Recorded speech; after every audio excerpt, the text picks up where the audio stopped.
English की पाठशाला में आपका स्वागत है। आज हम पढ़ रहे हैं पास्ट इंडेफिनिट टेंस। इसके पहले हम लोग प्रेजेंट इंडेफिनिट टेंस पढ़ चुके हैं।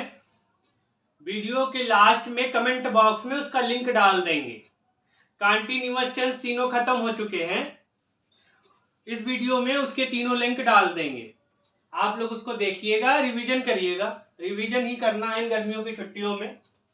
आज हम पढ़ रहे हैं प्रेजेंट इंडेफिनिट टेंस।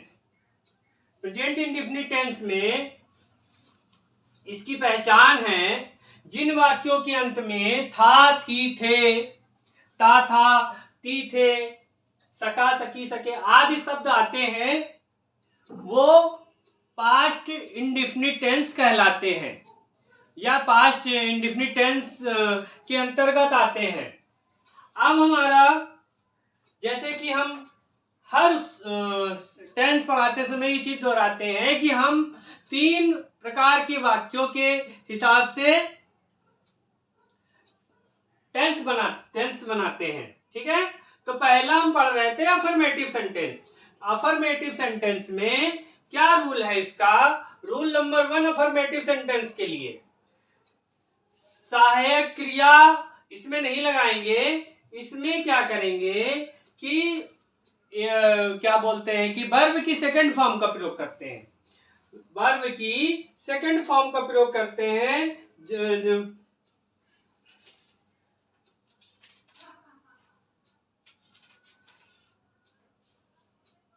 वर्ब की सेकंड फॉर्म का प्रयोग करते हैं। जैसे कि देखिए, मैंने एक पत्र लिखा। मैंने एक पत्र लिखा। आई राइट माने लिखना होता है। वर्ब की सेकंड फॉर्म रोट होती है, WROTE। रोट माने रोट, राइट की second form wrote a letter. मैंने एक पत्र लिखा, आई रोट ए लेटर। अब इसमें देखिए, सब्जेक्ट प्लस वर्ब की second form plus object. Past indefinite tense का अफर्मेटिव सेंटेंस में क्रिया की दूसरी अवस्था का प्रयोग करते हैं। क्रिया की दूसरी अवस्था का प्रयोग करते हैं। अब हम पढ़ेंगे नेगेटिव सेंटेंस। नेगेटिव सेंटेंस में वर्ब की सेकंड फॉर्म का प्रयोग नहीं करते हैं। हेल्पिंग वर्ब, सहायक क्रिया डिड का प्रयोग करते हैं। जैसे लिखा है, मैंने एक पत्र नहीं लिखा। मैंने एक पत्र नहीं लिखा। सब्जेक्ट प्लस सहायक क्रिया, हेल्पिंग वर्ब नॉट, फिर वर्ब की फर्स्ट फॉर्म, फिर ऑब्जेक्ट। तो I did not write a letter.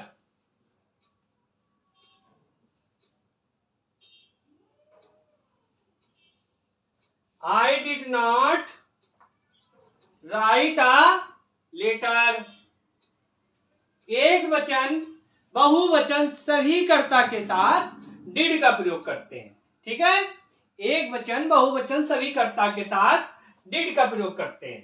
अब हम देखेंगे इंट्रोगेटिव सेंटेंस। क्या देखेंगे? Interrogative sentence.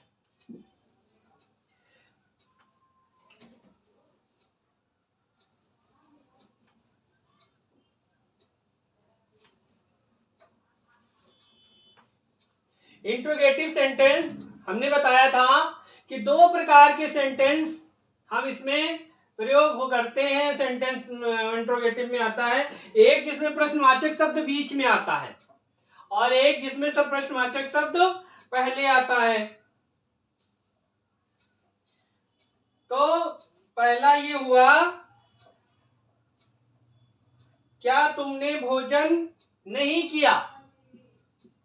क्या तुमने भोजन नहीं किया।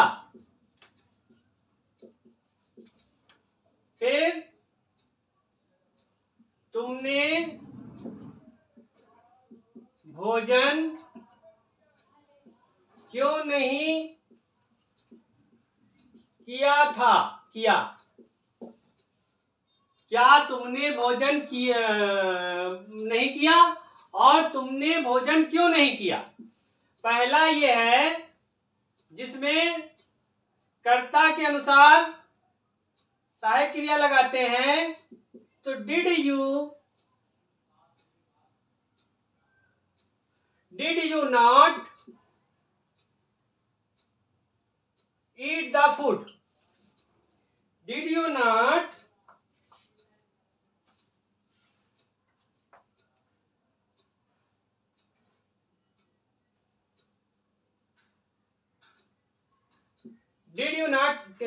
यहाँ पे हम ईट की जगह टेक लगा देते हैं। टेक अ फूड, भोजन नहीं लिया या किया, ठीक है, क्वेश्चन मार्क।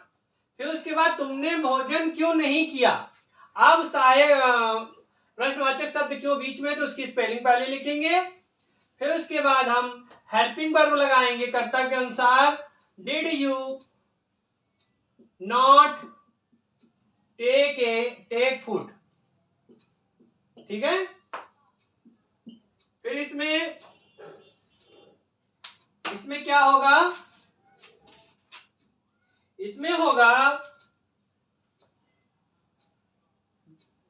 मतलब डिड यानी सहायक क्रिया प्लस सब्जेक्ट। अगर जो नॉट लगा है तो ठीक है, और नहीं तो वर्ब की फर्स्ट फॉर्म प्लस ऑब्जेक्ट और question mark plus question mark. फिर इसके बाद क्वेश्चन वर्ड प्लस सहायक क्रिया प्लस सब्जेक्ट। अगर नॉट लगा है तो ठीक है, नहीं तो वर्ब की फर्स्ट फॉर्म और object plus question mark.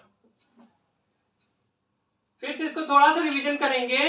Past indefinite tense की पहचान है जिन वाक्यों के अंत में ता था ती थे ते थे आदि शब्द आते हैं वो पास्ट इंडेफिनिट टेंस कहते हैं।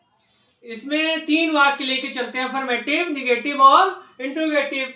तो पहला जो है था हमारा अफर्मेटिव। अफर्मेटिव सेंटेंस में क्रिया की सेकंड फॉर्म का प्रयोग करते हैं।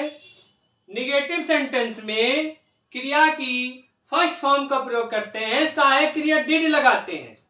और इंट्रोगेटिव में भी फर्स्ट फॉर्म का प्रयोग करते हैं और सहायक क्रिया डिड एक वचन बहुवचन सभी कर्ताओं के साथ लगाते हैं।